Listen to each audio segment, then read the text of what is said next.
10 minutes waaw 10 minutes laa fi bëgg am maximum 15 ngeen jéggal ma ko rek te yàlla tax ndax defe naa ñun ñëpp xam nañu li nga xam ne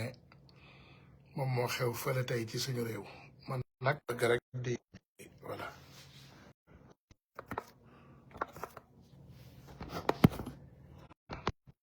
waaw ngeen baal ma gisuma do not disturb bi dafa am ñu doon jéem a woote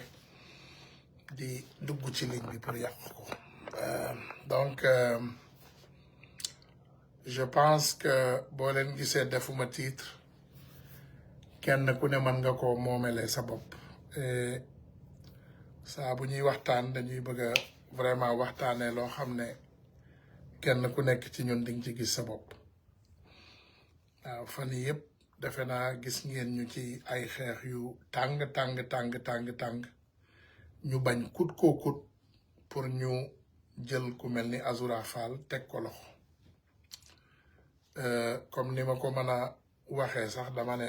duñu sacrifier Azoura Fall day jafe parce que yenn saa yi dañuy dem sax ba ci yenn poste yi dañuy bind ne système baa ngi fi ba léegi c'est pourri comme ni ko président Ousmane Sonko daan waxee mu ne garab bu siditi nëpp boo ko bëggee màggal xam naa ñun ñëpp ñu xam ko du dem donc non seulement da nga war a dagg garab bi mais da nga war a déraciner tous ces racines yu nëpp pour nga mën a planter waat garab bu bees pour mu mën a sax te dem démb ba léegi nag man dama am lu ma naqari xëy na peut-être ñu bari ci yéen même chose ngeen am mënuma woon reprendre vidéo bi mënuma ko poster mënuma koo teg fenn mais j'ai écouté un frère patriote qui a tout illustré xool leen rek bu illustré lépp mu ne bi mu nekkee ci kaso bi dañu ko torturer torture bu metti boo xam ne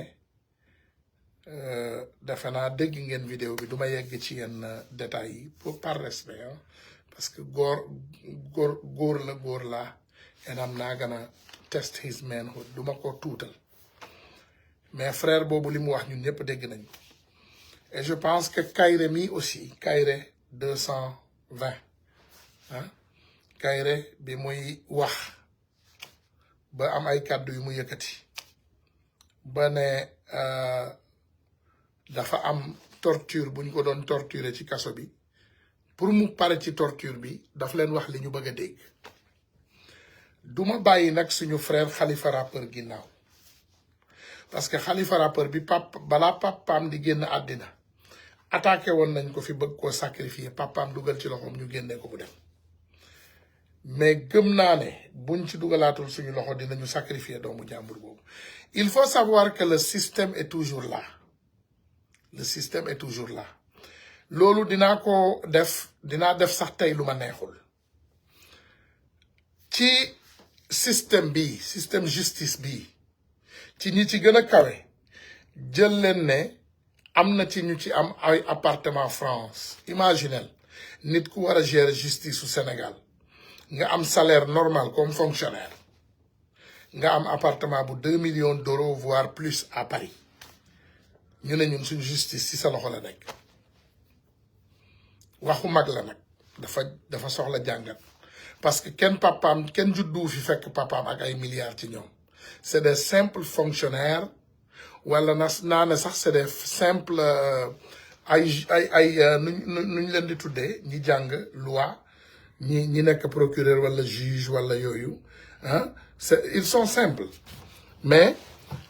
Ousmane yàlla dafa def bi mu jëlee nguur gi man gëm naa yenn tànnee fii daf ko defee xol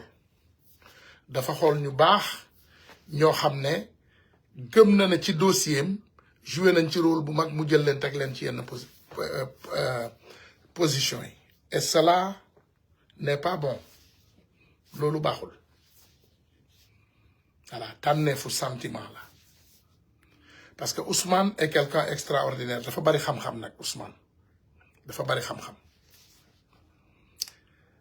laaj leen encore magistrat, voilà, magistrat. Waaw. Comment peux-tu être un magistrat sénégalais? Rek magistrat simple. Magistrat simple. Comment nga mën a nekk magistrat simple? Un simple magistrat. Ci réewu Sénégal. Un pays pauvre, un pays de 18 millions d'habitants. Billahi wallahi tallahi li ma leen di wax nii man xam naa ko. Un magistrat simple. Nga am appartement Paris. Un magistrat en salaire de combien? Ñaata at nga war a liggéey pour mën a jënd benn appartement wu 1 million voire plus d'euros à Paris. Magistrat bu deful dara lu anormal mënul am appartement à Paris. C'est pas possible.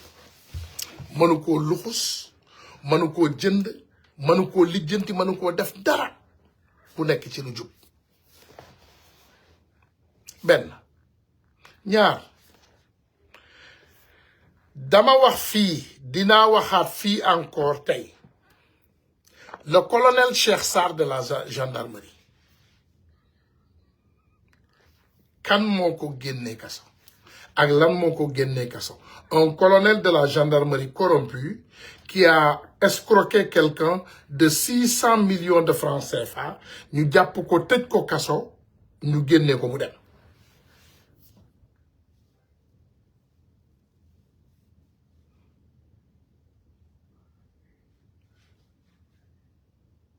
laaj leen seen bopp, demandez-vous.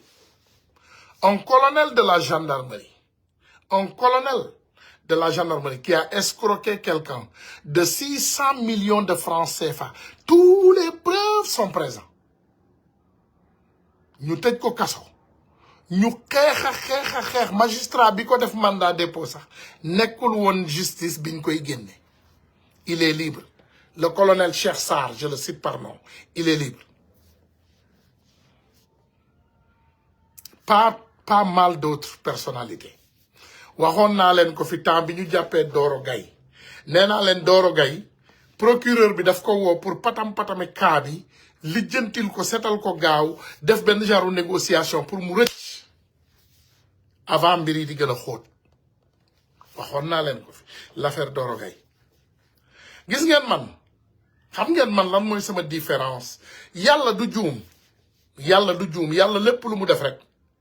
ci mbaaxam dafa am raison bu tax mu def. xam ngeen lu tax yàlla jox leen benn Ousmane Tounkara bu kenn mënul corrompre mi ngi dëkk Amérique dëkk këru boppam lekku boppam naanu boppam amul benn dépendance ci benn nit ci Sénégal. bu Sénégal tëjoon wala jeex sax sama yoon nekku ci, je vais vivre fine. xam ngeen lu tax yàlla def loolu? c'est pour ñu mën a wax dëgg te duñ ci xool dara, dañuy wax dëgg rek te yàlla tax. man maa fi njëkk génn ma laal kàddu boo xam ne neexuma ba léegi mi ngi ma metti. ma ne suñu moytuwul 2e mandat sax duñ ko dégg, waxatuma laak di ko gis. Moi j'avais dit ça et le président Ousmane Sonko nous l'a répété parce que ci waxam yu rafet dafa ne même bu ñu amul 2e mandat 1er mandat bi dinañ ci jënti lépp ba mu ne koroj ne kocc. Et j'ai peur que cela ne sera pas aussi le cas, monsieur le Premier ministre. Avec tout le respect que je vous dois. man nag Ousmane laa tudd comme yow dëgërle nag comme yow am bopp nag comme yow parce que nag ñi may wax loolu bu bari duñu comprendre loolu ba léegi. Je n'ai fait que le CM2 avec mon entrée en 6e bi ma ñëwee fii ci Amérique laa passé GED fii laa lijjanti lépp lu ma mën a def ci sama xam-xamu bopp ak samay pexe bopp. billahi li ma dugg yëpp génn ci bu ma leen ko limaloon fii ñu bari ci yéen da ngeen di daw génn internet.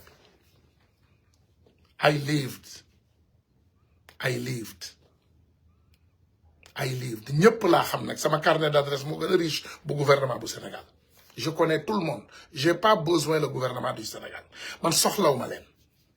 mais dafa am loo xam ne yàgg naa leen ko wax nee naa leen soo leen toogee seetaan bandi yi les kuluna la ils vont nous détruire. They gonna kill us. Détruire. Xam nga bu ma la nee détruire. Vous avez fait une erreur. Vous avez pris votre plus grand ennemi. Le plus grand ennemi du Sénégal. ngeen presque daggal ko bii rek ngeen def. li ngeen ko defal moo gën a neex daggal bii da ngeen ko jox avion ne ko génnal donc am nga déjà am na crédibilité ak légitimité Ken mënul wax Macky Sall dara ci aduna bi nit di la déglu parce que si vous dites que Macky Sall tay criminel la Macky Sall li la Macky Sall reykatu nit la Macky Sall lele la si vous dites ça c'est que vous à les personnes que vous parlez xam nga luñ leen di wax ah bon vous un tueur un assassin vous l'avez donné l'avion privé du président pour mu génn réew mi après ngeen bàyyi ba mu dem ba yeggi Koulikoro après ngeen toog fii pour nous dire que Macky Sall est un délinquant c'est un tueur wala ngeen bàyyi ko muy def lu ko neex doomu Macky Sall barki Dembo Ndiaye toog ngeen un gouvernement vous l'avez convoqué faalewu leen sax xoromalu leen sax on dirait que vous tournez des films te du ma ne Ousmane Sonko parce que dafa am fulla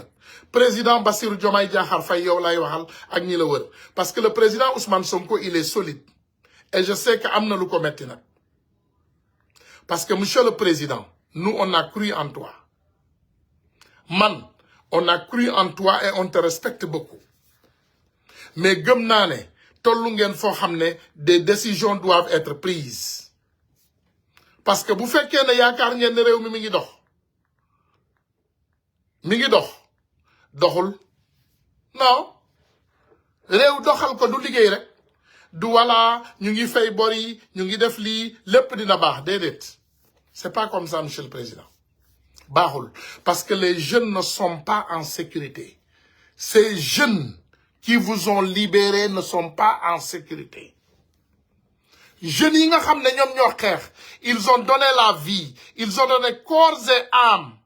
ba léegi ci ñoom bëgguma leen manquer respect ñun la ñuy woo man ñu mel ni ñun la ñuy woo ñu yorul benn ndombol tànk gouvernement yoruñu benn dërëmu gouvernement di ñu ñaan pour ñu fayal leen ay loyer di ñu ñaan pour ñu jàppale leen di ñu ñaan pour ñu dimbali leen ces jeunes nous le font nous pourquoi ça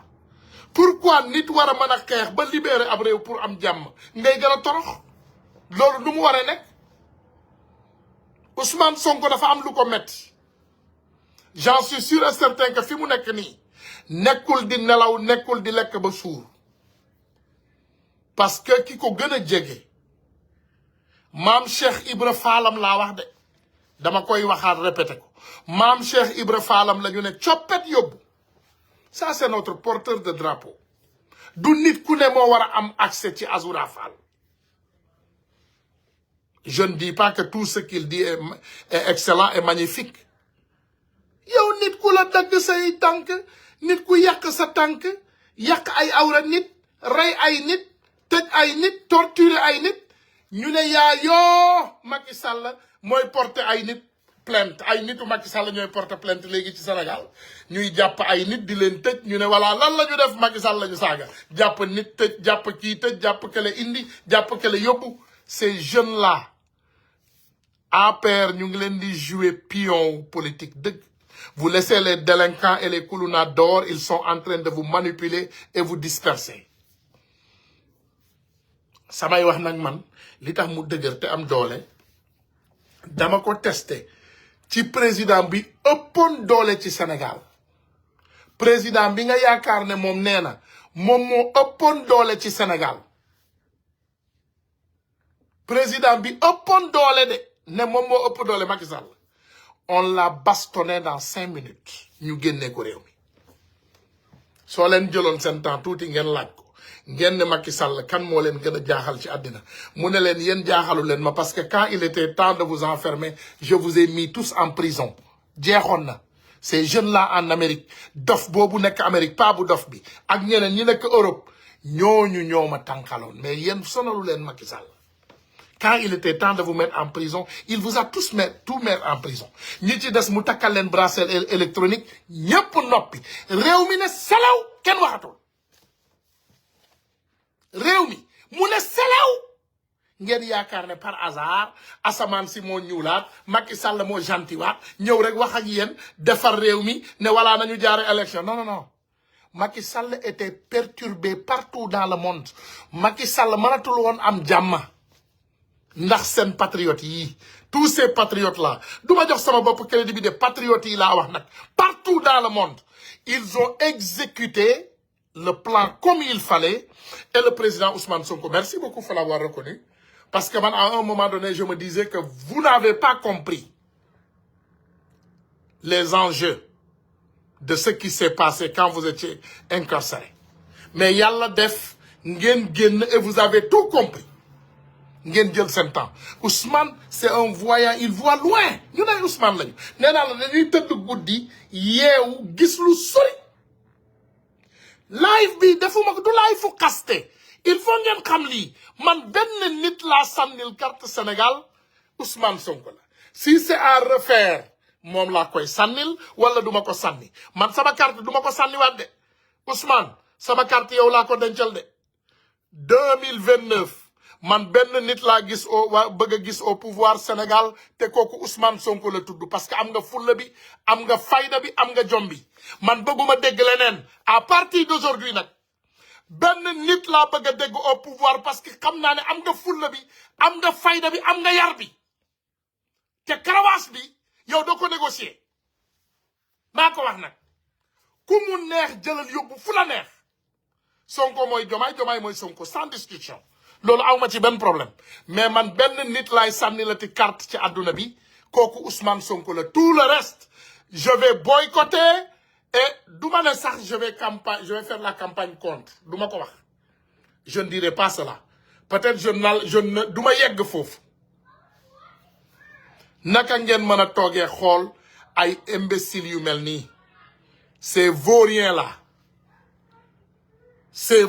là ñii ngeen di seetaan ñuy jàpp partisans yi di leen tëj di leen tijji mais il faut dissoudre seen lan laa bëgg a wax ni def leen remaniement dàq leen bandi yi deful seen liggéey il faut arrêter les délinquants qui sont en train de brûler le pays. Il y a les mêmes gendarmes Koulouna, les bandits, les délinquants. Quand cette dame Fatou Cissé est sortie, elle a commencé à dévoiler. Limu xam dafa bari. Tejuñu ko, noppiloo ko. Képp ku génn bëgg a wax bëgg a yëngal, le président Ousmane Sonko sort, il vous dit que zéro tolérance. Lan la ñu def? Ñu ne xaaral ñu dem jëli partisan yi. Lépp lu Ousmane indi pour loi bu baax ci réew mi, ñu ne xaaral ñu dem tàmbali ci ay nitam. Voilà. Légui yak nañu réew mi yéen a ngi seetaana vous voyez vous regardez ils sont en train de détruire le pays c'est des bandits je vous dis la majeure partie de ces hommes de tenue je les connais personnellement c'est des voyous ils ont mangé l'argent de Macky Sall et ils ont continué à prendre l'argent boo leen ne jeune rek dañuy ne bëret daw dem jëli ko Pastef moom bul sonn tu n'as même pas besoin de dire que borom def na crime tout del tur waa Pastef rek ñu dem dajale ko c'est des bandits c'est des bandits c'est des bandits ils n'ont qu'à m'entendre parler je m'en tape man maa leen wax li je m'en tape man nañ ma entendre parler je m'en tape tu connais moi ma responsabilité c'est ces jeunes-là dont j'ai combattu avec jeunes yi la àndaloon xeex bi mu mettee jeunes yi rek laa àndal xeex jeunes yi laa àndal xeex ba géej gi fer moi les choses que je connais si je les dis tous réew mi tàkk mënuma wax lépp mais mën naa leen wax ne sama xol neexul te duma nangu benn nit saraxe jeunes yi ces jeunes-là ils ne seront pas sacrifiés hein. Ces jeunes-là, ils ne seront pas sacrifiés. Hein. Monsieur le ministre de la Justice, soo manul, delloo lenge yi te nga dem. Monsieur le procureur, si tu n'as pas le cœur, amuloo xol bi, amuloo fit bi, matuloo ko, nga delloo say lenge ngeen dem. Ne nous mettez pas dans la merde dans ce pays. Soo leen manul, delloo leen seeni lenge te dem. Moi, je ne dis que la vérité. Je m'en fous de ce que quelqu'un pense. nee naa leen man su ma paree nii xool leen fii gis ngeen sama téléportable bi gis ngeen ko sama ginnaaw maa ngi seetaan basket su ma paree ma taal ma teg sama ataaya suukar ko naan et je vais bien dormir Inch'Allah et quand je me réveille le matin je vais au travail et quand je finis je vais à la maison me raccrocher tegale samay ñaari tànk nelaw ce que je peux vous dire j'ai combattu avec ces jeunes quand il était très sombre quand il était calme bi kenn ñemewuloon wax man ak jeunes yi ñu ngi combattre bi kenn ñemewuloon xeex man ak jeunes yi ñu ngi combattre duma leen lâcher de et je vous l'assure vous les jeunes là rassurez-vous que duma leen bàyyi ba àdduna tukki parce que vous ne tomberez pas dans les mauvaises mains hein. Parce que xam naa li gars yi bëgg mooy ñu abandonner jeunes yi parce que malheureusement nos ministres et nos DG vous avez failli vos missions xale yi da ngeen leen bëggee jël en les transformant de ay géwél may leen 150 000 wala 10 000 ñu ñëw ñu photographier la vidéo la nga ne voilà ñu ngi siiwal ça ne se passera pas comme ça boo leen amoon fulla am fayda am jom vous allez embaucher ces jeunes embaucher leen jeunes yii ngeen embaucher leen former leen jox leen liggéey ñu liggéey di fayeeku di am salaire di ñibbi seen kër vous avez failli votre mission Ousmane Sonko mënul tànn ñëpp il vous a choisi vous wax la si Ousmane choisit 250 personnes parmi ces 250 personnes kenn ku ne jël 10 c'est 2500 jeunes qui auront de l'emploi 2500 yéen Ousmane Sonko bu tànnee 250 personnes yéen 250 personnes yi kenn ku nekk ci yéen bu jëlee 10 jeunes 10 xam ngeen ñaata emploi la loolu 2500 emploi ngeen di puukar di fagare ku nekk am lex saxi taat leer di coiffé wu di dóor lu rafet di naan di doser xale yi di la filmer ngeen transformer nos jeunes à des nu ma ko mën a waxee à des saraxukat ay yelwaankat ngeen transformer jeunes yooyu parce que ils sont complexés ku dem ci bureau ministre maanaam ay si upp ko rek mu defee ne adduna bi fii la yem man xam ngeen lu ma yàq soxlawuma kenn ci yéen xam ngeen ko man ku ma defaluma dara man maay def samay jëfuma nag di yàq mais man xam ngeen ne soxlawuma kenn ci yéen koo xam ne mas naa laa ñaan faveur am lu ma la ñaan rek vilipande ma vous n'avez rien fait pour ces jeunes vous les transformez de mendiants ñuy ñëw ci seen bureau yi di wagar-wagare boot seeni saak yor seeni caméra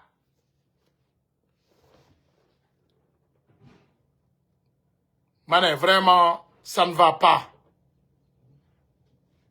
ça ne va pas hein ça ne va pas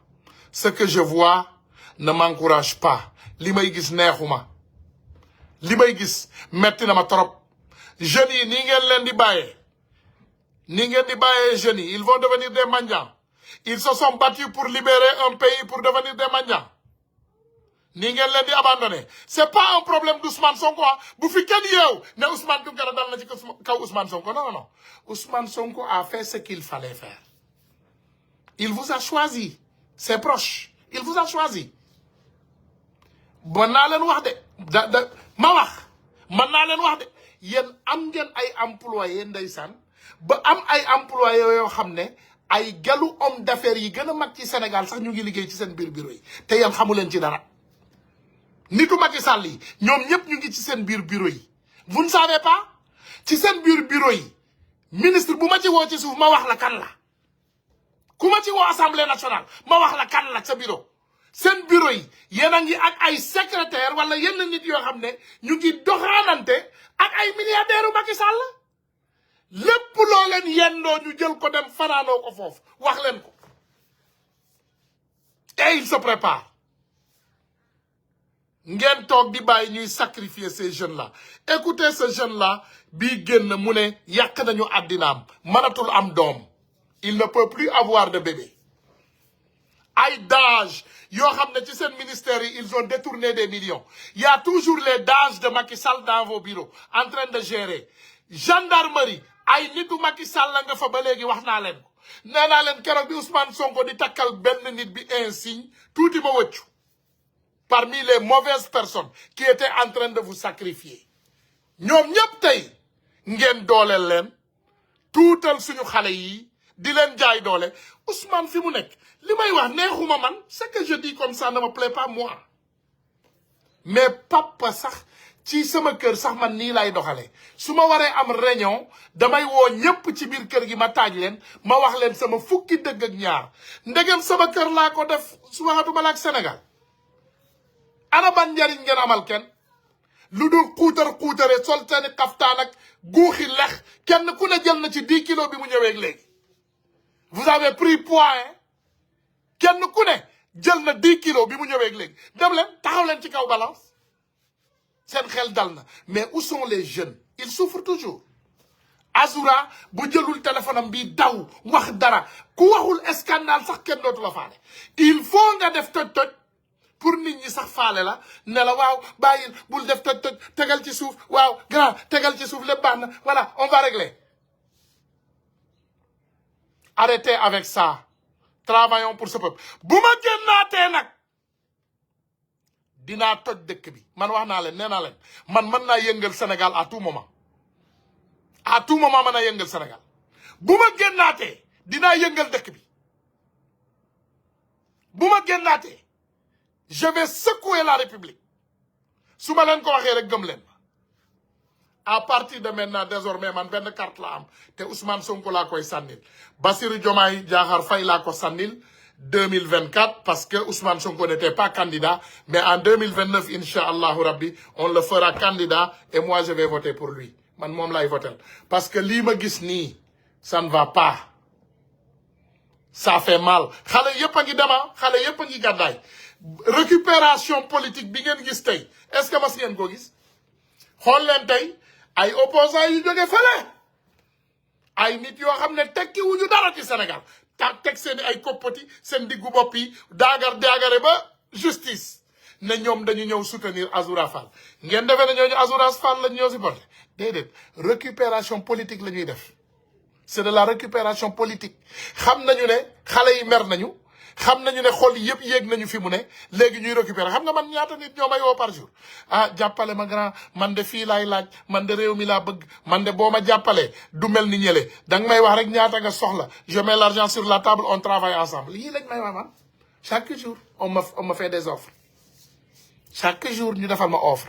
boo leen ma gëmul man nag lépp lu xew damay garder ay photos man lépp j'ai les photos comme preuve j'ai les conversations yëpp mi ngi ma yor ay nit approché ñu bis bu ne waaw jàppale ma xam nga sa ñii duñu dem jàppale ma man duma def ni ñoom je vais investir man dinaa def jox la loo leen bëgg ñu teg ci sur la table on est en train de se ruiner nous-mêmes lii du rupture déedéet monsieur le premier ministre man xam naa la te xam naa sa doole te xam naa sa capacité man xam naa sa capacité de I know your capacity and I know you can change things very quickly.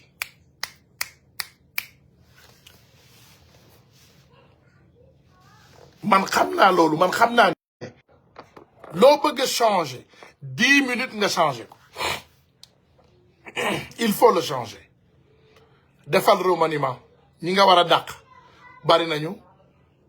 ne tombez pas dans leur piège bukki yaa ngi xaar Pastef jaxasoo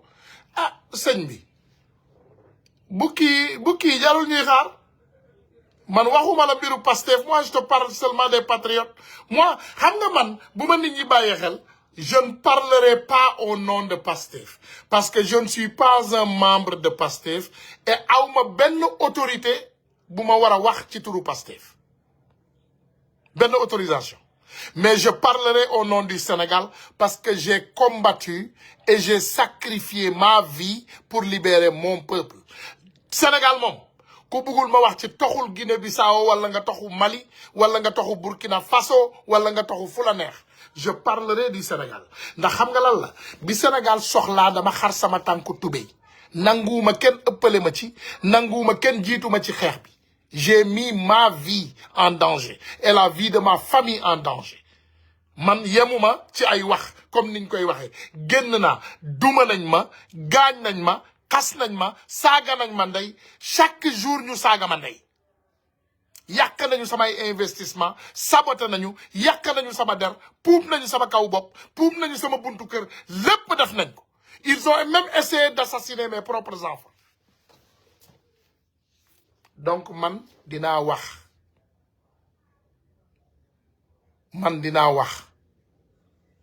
voilà dinaa wax de man duma wax benn jeune mu quitté Pastef am na ñuy profito nag man waxuma kenn mu quitté rester plus solide soudés ensemble parce que nag dafa mel ni ñu ngi ci avion jeunes yi yéen lay waxal de dañu nekk ci biir avion et y a de la turbulence dans le ciel dafa am turbulence mais on va le régler Ousmane borom xam-xam la mi ngi nelaw mi ngi gént mi ngi seetaan il va tout régler Ousmane is going to take care of this Mr. Prime Minister we trust in you we believe in you gëm nañ la de billahi wallahi tallahi lazim gëm nañ la te xam nañu ne man ngaa régler la situation très rapidement man li may wax yëpp dama ko gëm te ragaluma ci tarfatalay ni te boo ma laajaatoon suba ma ñëw répété waat lépp kenn contrôlé wu ma je suis libre comme l'oiseau qui vole dans le ciel kenn contrôlé wu ma lu ma neex laay wax saa yu ma neexee ak saa yu ma neexal kenn mënu ci dara voilà dama ne bu leen seetaan Macky Sall il est en train de nous brûler le pays à distance jàpp leen ko ñuus ko ci biir kaso bi mook doom ji ñuus leen ci biir kaso bi ak ñi ànd ak moom ngeen tëj leen ci biir kaso bi rap gouverneur day ànd ak caay-caay de waaye xale bii moo yaru kii moo baax ils sont en train de nous détruire monsieur le président il s'amuse avec ta tête ñu ngi lay foye ñu ngi lay nax ñu ngi lay kawte boo waxee rek ñu ne la Diomaye moo yaru waaw parce que ñu ngi lay utiliser waaw Diomaye moo yaru of course parce que Diomaye ngeen mën a dox ci boppam tu sais combien de personnes m'ont appelé waaw ñun dañoo bëgg a gis pro mënuñu koo gis nga ne leen Diomaye nag Diomaye moom gis naa ko président ñu ne Ousmane Sonko moom jafe na de kenn du ko gis kenn mënu koo jege parce que Ousmane xam na leen Diomaye ndeysaan dafa yaru moom xamul ne yorul réew banditisme moo koy yor monsieur le président réew caay-caay moo koy yor délinquance moo yor réew nit ku normal ku jub ku yaru ku ne tekk mënta yor réew kooku daara nga ko war a jox mu dem yori daara bi lijjanti ko mais réew caay-caay moo koy yor il faut être un voyou un mécréant ku dëgër xol nga jàpp leen di leen ñuul si biir kaso bi di leen tëj sànni caabi ji tëj sànni caabi nga ne patt bàyyi leen ci biir ay rupture yéen a toog fii di wax ay rupture Sénégal am na rupture kii rey sa ndey rey sa baay rey say doom rey sa waa kër nga ne Sénégal am na rupture jarul tëj voilà nañu bàyyi justice bi ñu ngi liggéeyaa amul benn rupture am na rupture y a aucune rupture dans ce pays amul benn rupture d'accord beaucoup de choses ont changé les détournements de deniers publics yéen a ngi koy régler mais règlement bi dafa bari yoon yoo xam ne da ngeen ko war a régler et le président Ousmane Sonko est fatigué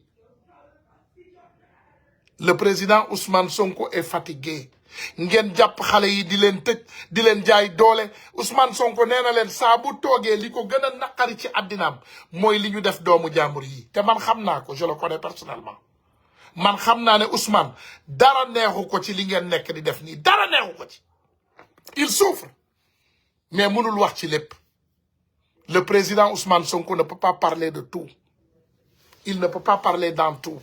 waaye le président Bassirou Diomaye Diakhar Faye changer sa comportement te nga dëgëral sa comportement commencé ñàngal di dóor ay noir fumé del dóor ay noir fumé sama waay ngay tëj di bandi yi ci kaso bi del sol ay noir fumé voilà solal ay costume yu frotté ngay waaxu mankinaa bi doy naa tu es le plus beau président de l'Afrique le plus gentil waaw mais dañu bëgg nga sadique tu es trop gentil il faut devenir sadique del dool ay noir fumé nga bonde nga def ni Donald Trump jékki-jékki rek daf yi waxi dof commencé jàpp ñëpp déporté commencé jàpp ñëpp di tëj léegi Sénégal changé le Sénégal va changer dooral say noir fumé nga ñàngal nga bàyyi taar sa karaw bi mi ngi liis yaa ngi rafet yaa ngi leer. Pourquoi tu dois être froissé et vraiment sadique? danga solal chemise bul sol costume, solal chemise wagas bray nga téléphone say tëj leen diw jëli leen ko diw deful dàq ko. Mais attends, c'est quoi ça? Monsieur le Président, dooral ay noir fumé baax nga lool man bañuma la de, mais tu es trop gentil pour gérer un pays comme le Sénégal. Le Sénégal est un pays de délinquants et de voyous. Donc il faut enlever le costume et enlever le kaftan et mettre des chemises noires pour mu bañ a tilim. Nga door ay noir fumé nga sadik. Xoolal sama waajale moom buy dox du sourire du ree day frax sama joolaa bi moom il est sérieux dans ce qu'il fait, il ne blague pas. Da ngay sadik monsieur le président, da ngay sadik. Non, da ngay sadik du ma def ndànk. Pourquoi si gentil? Da ngay sadik. Monsieur le président, bu ñu gentil woon billahi doo leen jot ci nguur mi de. Ñun dañu sadikoon sadik boo xam ne nee naa la Macky Sall à un moment donné famille mi dañu doon woo di jooy ñu ne vraiment oui vraiment Tunkara bàyyi leen vraiment bàyyi leen teg leen ci suuf. Ah waaye président Macky Sall sama diggante ak yàlla ak yonente bi li may wax billahi wallahi timis moo jot bu fekkee li may wax yàlla naa lakk yowmal xiyam en appel vidéo mu ne ma waaw mais nag Tunkara nag def ci glace sotti ci glace waaye defal seralal nag bàyyil mu sedd Tunkara nag bàyyil mu sedd nag yow tamit. ñoom loolu rek lañ ma doon wax parce que man damay reetaan wala ma sourire ak yow nii bu subaa ma Dakar la Dakar boo xam ne waa Farafeñe dañ koy sentir. Mais arrêtez avec ça. Tu es trop gentil. Dans un pays lâche, des tueurs, des assassins, des voleurs, des criminels, tu es gentil, monsieur le président. Tu es trop gentil. Ay Maïmouna Ndour Faye ñooñu fan nga leen war a recevoir. Pourquoi vous devez recevoir ces imbéciles-là? Ay Maïmouna Ndour Faye monsieur le président kooku waruloo koo may fu mu waxee. Maïmouna Ndour Faye c'est la télévision Mille Collines. Seneweb télévision Mille Collines. Télé Bougane télévision Mille Collines. Ma ne la bandi yi délinquants yi bari nañu ci mim réew. Monsieur le président sois vraiment rigoureux. dooral ci kaw table bi. tape sur la table. Man dama sadika nitu Macky Sall yi xam nañ ko. demal nga xool kulunaay bu ñuy kulunaay dañ ma mere ah. Moi ils sont pas gentils avec moi. Ils sont vraiment lâches avec moi. Parce que mayuma leen dara. Monsieur le président tu as notre soutien. yow li nga xamul mooy ñun ñoo ëpp doole ci Afrique. Nous on n'est plus puissant en Afrique. li ñu def ci histoire Afrique musul am. Ça n'a jamais existé dans l'histoire de l'Afrique. Man fii ma toog nii Guinéens yi sax bu ma leen attaqué dañuy trembler. Maliens yi bu ma leen attaqué ñu trembler. Burkinabé yi bu ma leen attaqué kañuma ci ñii ngay xeexal les kuluna lak sama genn wàllu journée kañul ci ñoom. Tu as notre soutien. Mais vraiment xale yi protéger nos jeunes. Azoura n'a qu'à rentrer chez lui. suñu yoon nekkul ci jëlal décret dàqal ministre de la justice nga dàq procureur dàqaleen ñoom ñëpp ci xaj nga indi say nit teg fa. mais jël leen Waly Diouf Bodian jox leen ko maanaam ministre de la justice. jël leen gars yu sadiki xool leen ñi dëgër xol ah ñi nga xam ne vraiment ñii xam nga ne mën nañu lekk muus bu ñu toggul yàpp bu ñu toggul nga jox leen mbir mi. donc il faut les donner. am nañu dul sourire. Là-bas au Sénégal, il y a des personnes qui ont des cœurs durs. ñooñu ngay xool place yi gën a dëgër yi gën a takkaar naase nga jox leen ko. du ma jël nag téléphone kenn du ma déglu audio wu kenn jarul ngeen di sonal seen bopp di ma woo waaw grand tegal ci suuf damay sadik rek. bu ma génnee tey nii du sadik naa suba bu ma génnee ma ñëw lakk daay bi. du ma jël kenn du ma déglu kenn donc ne perdez pas votre temps. ku bëgg a xalaatoon yónnee message gardel sa message ku xalaatoon def appel gardel sa appel dama jëlul kenn du ma déglu kenn parce que damay préparer ay bombe te su ma préparer guerre du ma wax ak kenn donc jarul sonal seen bopp vraiment du ma wax ak kenn du ma wax ak kenn du ma déglu kenn booy yi ngeen bëgg a jàpp la guerre à la guerre na neex na saf nañu dem on n'a qu'à faire la guerre à la guerre duma jël kenn duma déglu kenn duma lire message kenn duma tontu kenn waaw Mimi Touré jox leen Mimi Touré justice bi donnez la justice à Mimi Touré donnez-la la justice ñun ñëpp mën nañ ko saraw taamini Sénégal soxla na la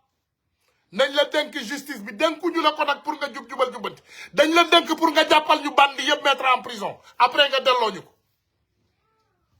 prends tous les délinquants tu les mets en prison après tu nous retournes la justice ñu jox ko xale il faut reprendre les choses nañu nanguwaat mbir yi tegaat ko ci yoon loolu mooy dëgg voilà tous les anciens là monsieur le président dàqal màgget yi nekk foofu yëpp renvoyé voilà sama yaay laak sama tante laak mooy ministre bii laak ministre il travaille pas il faut les renvoyer dàqaleen ñoom ñëpp voilà xoolal ku yagar-yagare jëlal balance nga teg ku jël poids nga dàq parce que kuy misère kuy liggéey warta jël poids ku jël poids dàqal ku jël poids dàqal ku jël poids dàqal yéen ngeen waroon maigrir di souffrir di misère lex yi di génn xaftaan yi di melax mbaxane yi di melax ngeen dangar-dangare ku nekk wagar-wagare xale yi liggéeyuñu xale yi ñëw di leen filmer nekk ay manjaan xale bu jóg rek yor caméra am diwa ngi ni diwa mais loolu suñu géwél yi ñoo ko daan def lii suñu géwél yi ñoo daan def loolu mais attends diwa ngi nii rafet na de masha Allah ministre nangam toj na fi waay masha Allah DG yàq nga fi de masha Allah vraiment DG sa parfum bi xeeñ na du n'importe quoi c'est des mendiants ça loolu yorul réew xanaa ci ngénte la ñuy jëm maa ngi dégg ñu bari ñu naan fësal leen amul problème mën nañu fësal mais fay leen vous les entraînez ngeen fay leen ñu am salaire ñu fësal gratuitement yow ñu lay promouvoir yow ngay gën a takk di dem moo tax man gisu leen ma ci imbécilité yooyu de man pare naa ci yooyu de man fësaluma dara laa wax fësaluma kenn fulla ak fayda laa wax ku liggéey ñu wax ku liggéeyul ñu wax ku liggéey dinaa la wax ku liggéey baax wallahi billahi je serai le premier à te dire que tu es le meilleur mais ku liggéeyul man attaqué nañ ma ba ma sonn lu ne wax nañ ma ko lu ne dégg naa ko dara safatuma xam nga man li ma gënal man tant que man sama njaboot a ngi ci jàmm maa ngi ci jàmm maa ngi dund sama njaboot a ngi dund ça va li ci des yëpp sant yàlla rek mais dimbali leen ñu sonn nañu la police sénégalaise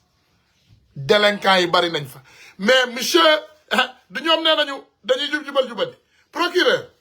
looy xaar xale bii génn fan yi yëpp di jooy ci Sénégal wax na la ñan ñoo ko def liñ ko def loolu leen di xaar pour autosaisir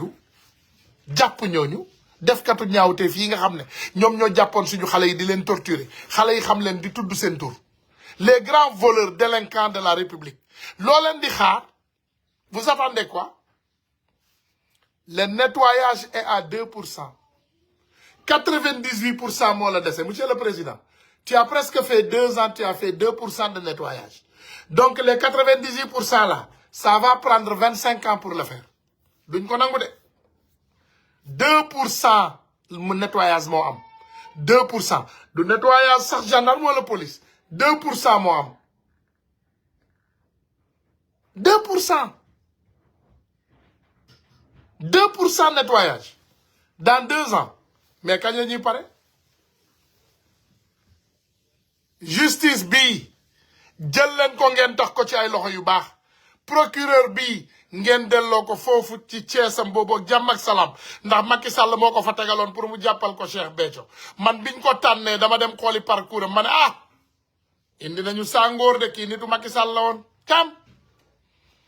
jubu leen